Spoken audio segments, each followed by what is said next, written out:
Hola, buenos días con noticias de otra semana turbulenta. Desde ayer la isla de Lesbos está abierta, los ferries circulan con normalidad desde el puerto de Pireus en Atenas hasta Mitilini, con parada a Quíos.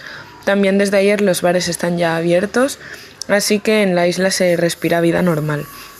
Os comentaba la semana pasada que el temor de que la cuarentena sirviera como perfecta excusa para aplicar nuevas medidas restrictivas, alargándolas indeterminadamente, se está haciendo real. El equipo de mujeres del campo con las que trabajo escribieron un texto, os lo comparto porque se entiende muy bien. Dice: en Lesbos la cuarentena terminó el 15 de mayo, pero no para todas. Las solicitantes de asilo que vivimos en el campo tuvimos que esperar una semana más confinadas hasta hoy, día 22 de mayo. Esta mañana los altavoces de Moria nos informaron que la cuarentena se alargará hasta el día 7, 2 semanas más. En todas partes la cuarentena termina porque es psicológicamente peligrosa para la gente, pero aquí, a pesar de todo el estrés y la tensión en el campo, la cuarentena se impone. Para poder salir del campo y poder hacer las cosas necesarias, debemos pedir permiso a la policía con una semana de antelación. La policía siempre nos ha tratado mal, pero ahora son aún más agresivos y violentos. No se nos permite salir del campo, no se nos permite ir a las tiendas, supermercados y farmacias, no tenemos acceso al agua más de 2 horas al día y ahora que alcanzamos los 30 grados tampoco se nos permite ir al mar.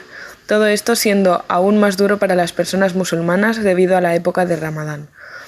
Ahora que la isla está abierta, las personas que entran se les recomienda autoconfinarse si lo creen necesario en forma de conciencia social. A las personas solicitantes de asilo recién llegadas se les obliga a permanecer en cuarentena, a menudo en los mismos lugares de desembarco, y son olvidadas allí durante más de 14 días. Y a nosotras, que vivimos en el campo y ya hemos cumplido con la cuarentena más larga y absurda de la isla, y probablemente del mundo, seguimos encerradas. A pesar de que hoy no hay rastro de corona en el campo, el gobierno y la policía nos tratan como criaturas sucias y nos obligan a llevar máscaras, cuando durante todo el periodo de cuarentena ninguno de los responsables del campo llevaba medidas de protección.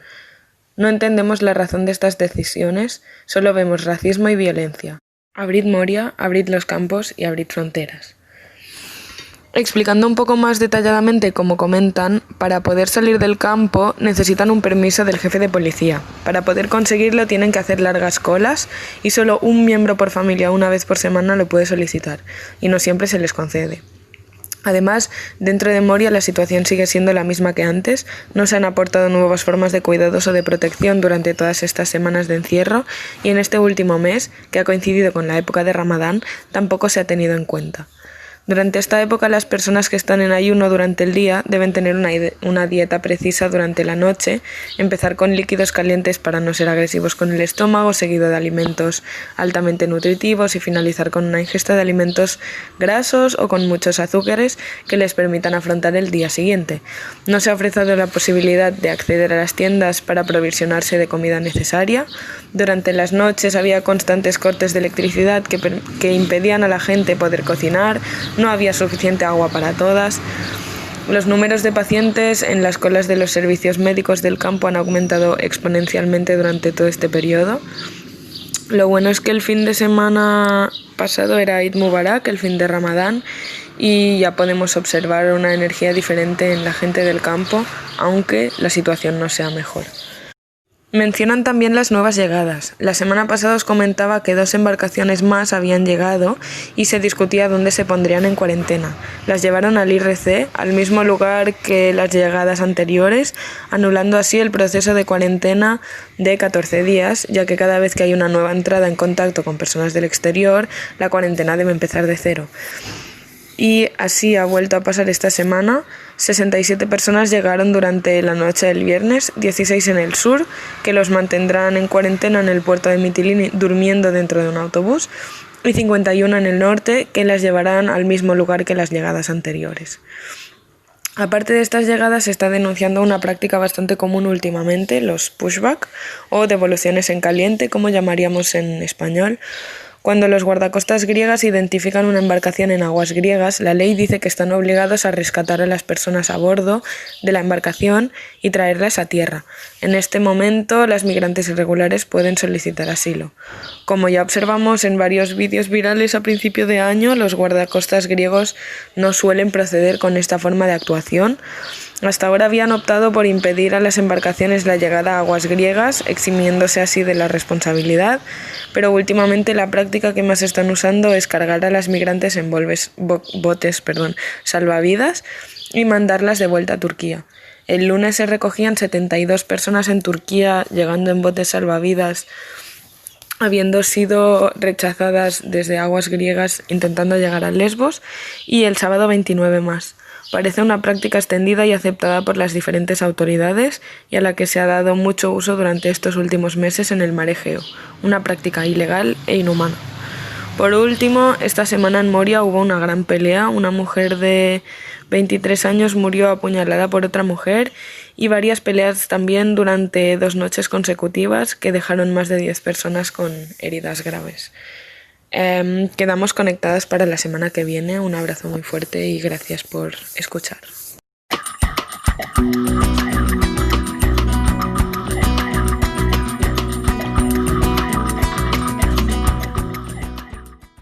Hola, buenos días. Hoy 25 de mayo, aquí desde Patras, Grecia, el equipo de la No Name Kitchen, formado por Alex, de Alemania.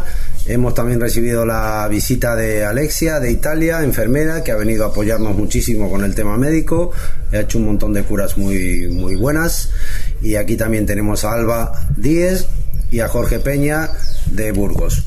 Pues nada, nosotros aquí seguimos haciendo de todo un poco, compartiendo con estos chavales y pues apoyándolos en todo lo que podemos. Las novedades de esta semana os las va a contar Alba, que está aquí, y Jorge, que también está aquí, así que yo los mando un saludo grande y hasta pronto. Alba. Hola, muy buenas a todas. Yo os voy a contar esta semana un poquito cómo, tuvimos una reunión con uno de los grupos aquí de activistas a nivel local y nos estuvieron contando un poco la historia de Patras, porque lo que nos pasa muchas veces a las que llegamos, que parece que estamos en la burbuja de las distribuciones en las factories y en la casa y el warehouse, y no salimos ni vemos ni conocemos un poco lo que está más allá, pero realmente Patras tiene una historia bastante interesante a nivel migratorio, porque de hecho fue uno de los primeros puntos candentes de ruta de entrada a Europa. Nos contaron que empezó en los principios de los años 90 con la primera guerra de Irak y que eran sobre todo kurdos, y que de hecho eso luego se ha quedado en el imaginario colectivo, y muchas veces ahora la gente de aquí de Patras a los migrantes les llama directamente kurdos, sean de donde sean. Entonces estuvimos repasando un poco la historia desde estos años. Nos contaron cómo ha habido olas, por ejemplo en 2004 con la guerra de Afganistán empezaron a llegar también afganos, se formaron campos, conocen la historia que estamos viviendo nosotras día a día desde una perspectiva muchísimo más general, y esto también nos ayuda a nosotros a enmarcar todo lo que está pasando en un contexto más genérico, ¿no? Y intentar buscar soluciones más a largo plazo. Voy a dejar ya paso a Jorge. ¿Puedo hablar un poquito más? Vale, perfecto. Vale, lo que sí que querría destacar es que en Patras llegó a haber hasta 5.000 personas en un campo informal que estaba situado cerca del antiguo puerto, porque recordemos que en 2011 se construyó este nuevo. Y con diferentes idas y venidas, en 2012 también nos contaron que empezaron a llegar también gente del norte de África, por ejemplo, y que siempre ha habido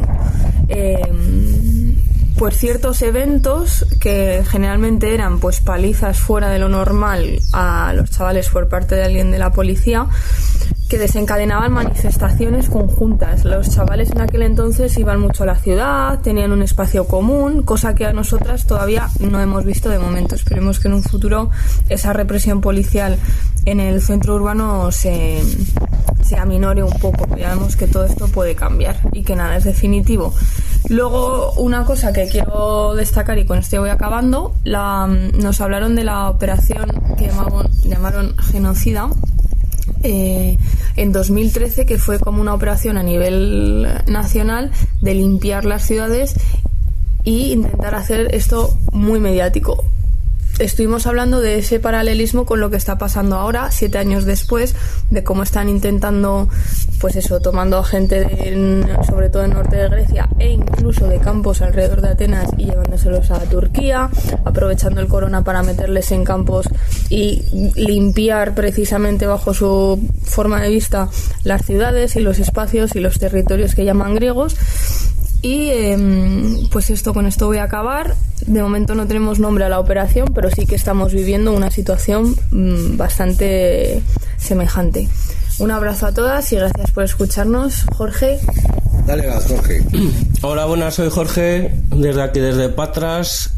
Durante esta semana querría dar las gracias a esos refugiados que fuimos con la furgoneta hasta Atenas y la trajimos llena de tarros, de lentejas y de alubias y de todo, especialmente por las playeras, que nos dieron unos cuantos pares de playeras y cada día nos preguntan los chavales, y ya las hemos distribuido y están bastante contentos.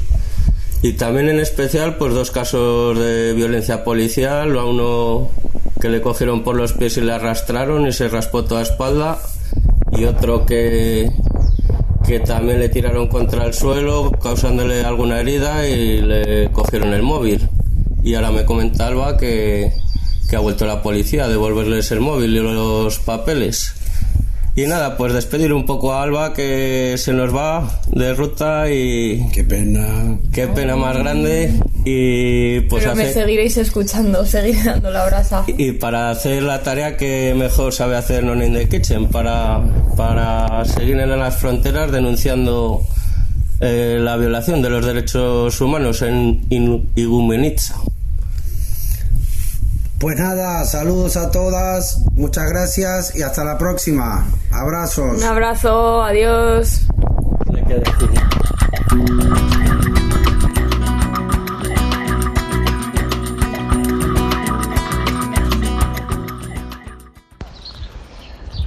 ¿Qué tal? Soy Ricardo de la None in Kitchen y os cuento un poco sobre la situación ahora mismo en Velika Kladuša, al norte de Bosnia y Herzegovina. La situación es complicada y dramática, eso no es nada nuevo.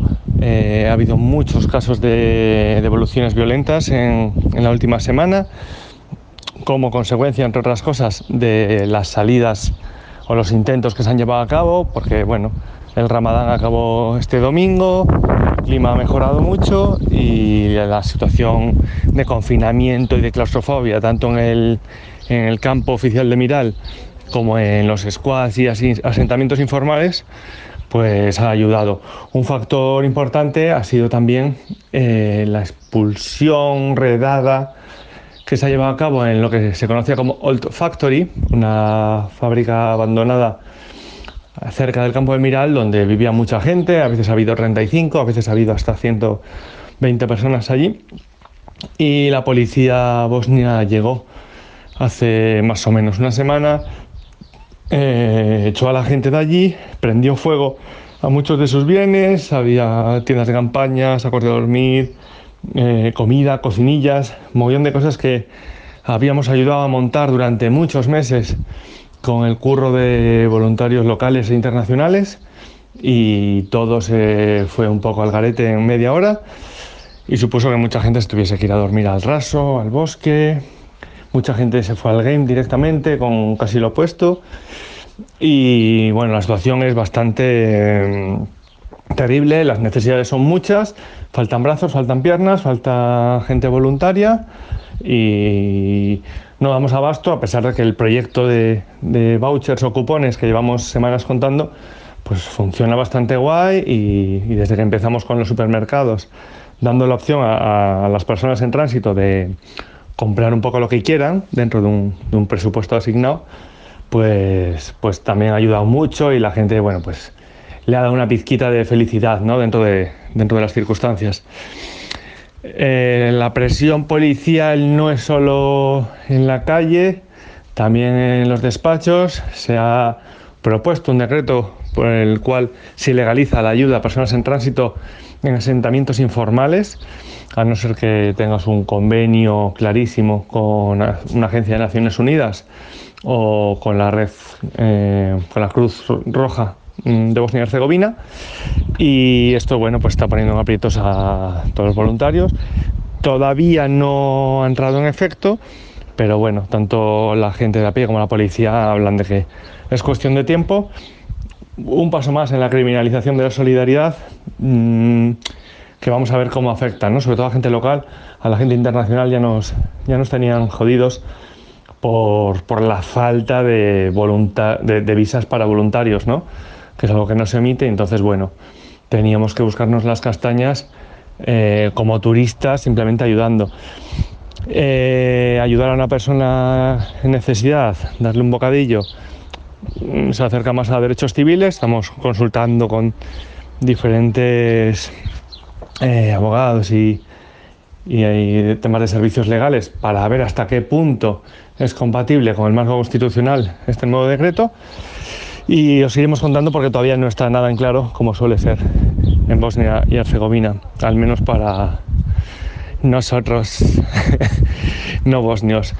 Y nada, un abrazo fuerte, espero que estén mejor las cosas por otros lados y nos escuchamos y sentimos prontito. Chao, chao.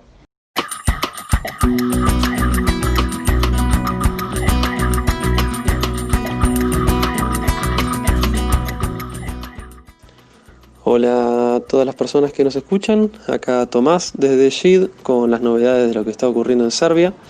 Les había comentado que el sábado 16 de mayo el presidente serbio había decidido enviar al ejército acá a SHID con la excusa, según él, de dar tranquilidad a la población local y de cuidar el patrimonio. Y efectivamente, a las pocas horas del anuncio el ejército llegó, pero no se ubicó en las esquinas o enfrente de las casas abandonadas que tiene el pueblo, sino que más bien lo hizo en los accesos de los 3 campos de asilo y de detención que tiene el municipio. Así que quedó a las claras la intención oficial de continuar con la privación arbitraria de la libertad de las personas en movimiento y de contenerlas dentro de los predios, usando como pretexto la defensa de la propiedad privada y la seguridad ciudadana. Es un capítulo más de la campaña de criminalización que sufre la gente fuera y dentro de los campos, en este caso ya no promovida por los grupos antimigrantes que operan hace un tiempo vía Facebook o redes sociales, sino por el mismo gobierno. Triste pero real. Y en este marco, bueno, poco cambió para las personas que están dentro de los campos después del cierre total de los predios que se instauró durante la crisis del COVID-19. Ahora se vive una nueva etapa de encierro, que es la de la salida por goteo.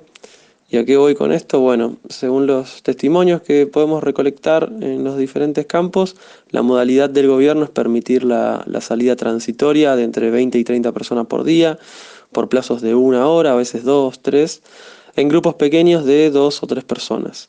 En algunos campos las personas tienen que hacer fila por la mañana antes de las 9 y anotarse en un listado, y bueno, claro está que la gran mayoría tiene que esperar el día siguiente porque el listado se ocupa rápidamente y bueno, así un pequeño grupo únicamente puede cruzar la puerta del predio. La respuesta oficial ante esta nueva modalidad, bueno, es que están permitiendo salir de a poco a la gente y de a tandas para no ejercer tanta presión sobre las fronteras de Hungría y de Croacia. En esta línea, bueno, esta semana también nos enteramos que el Ministerio de Defensa avanza en una licitación pública para la compra de 2.5 toneladas de alambre de púas que estarían colocando en un plazo corto alrededor de varios campos. Y bueno, varias organizaciones locales de derechos humanos elevaron una queja y pidieron explicaciones al gobierno sobre el motivo de esta compra, qué es lo que se esconde detrás y cuáles serán los campos en los que serán destinados estos materiales. ¿Qué ocurre dentro de los centros? Bueno, en el campo Principovac acá en Shid tenemos registro de personas que obtuvieron permiso para salir, pero que bueno, se encontraron al ejército en la esquina del mercado donde suelen ir a comprar bienes o cigarrillos, y los mismos soldados no les permitieron hacer las compras y los obligaron a regresar al encierro. También otras personas nos contaron que intentaron abandonar el campo y bueno, fueron amenazadas con violencia si no obedecían las instrucciones. Y también recibimos quejas de la situación alimenticia, en este caso que las raciones de comida no son suficientes y que por momentos el agua que beben huele mal y tiene un color amarillento. De hecho, uno de los chicos se acercó a las oficinas a reclamar a pedir una botella de agua potable y lo rechazaron, le dijeron que siguiera tomando agua del grifo. Otros chicos en el campo Principovac también nos informaron que un medio de comunicación internacional envió un equipo a tomar imágenes y a registrar la calidad de vida de la gente adentro, pero bueno, debido a las condiciones de hacinamiento y a que muchos duermen en el suelo, según nos contaron, antes de que llegaran los periodistas, las autoridades del predio les pidieron por favor que tomaran sus pertenencias y que salieran de las barracas para dar una buena impresión a la prensa, para que los espacios no parecieran tan sobrepoblados. Mientras tanto, en el campo familiar tampoco están permitiendo salir a la gente libremente. Hay una carpa con 2 soldados enfrente al ingreso. Grupos pequeños a veces dejan salir a algunas pocas personas por unos pocos minutos para hacer alguna compra, pero no mucho más. En Adashevsi, que está en las afueras de Shid, la situación es similar a la del campo principal. Y bueno, a su vez esta semana recibimos noticias de al menos una docena de pushbacks provenientes de Croacia que acabaron en el campo Principovac, e incluso otros casos de gente que fue detenida en Eslovenia o en Italia y fueron trasladadas por la policía croata hasta Serbia. Todo esto a menos de un mes para las elecciones parlamentarias, donde bueno, el oficialismo es el ganador cantado, según las encuestas, pero que bueno, corre aún así detrás de las presiones opositoras, como fue el caso durante la presión de los partidos de extrema derecha durante la crisis turco-griega a principios de marzo. Que bueno, el gobierno respondió a esas presiones enviando fuerzas de seguridad a la frontera entre Macedonia del Norte y Grecia, y ahora la presión la recibe de estos grupos antimigrantes, que por cierto están en aumento, y en menos de un mes reunieron más de 330.000 personas en algunos grupos de las redes sociales, y que bueno, parecen imponerle las condiciones al gobierno, que como responde, bueno, extendiendo el encierro en los campos y trayendo los militares a Shid. Así que bueno, solo nos queda claro que para verse dentro de la Unión Europea, Serbia tiene que seguir mirando hacia la derecha. Eso fue todo, hasta la semana próxima, un abrazo grande a todas.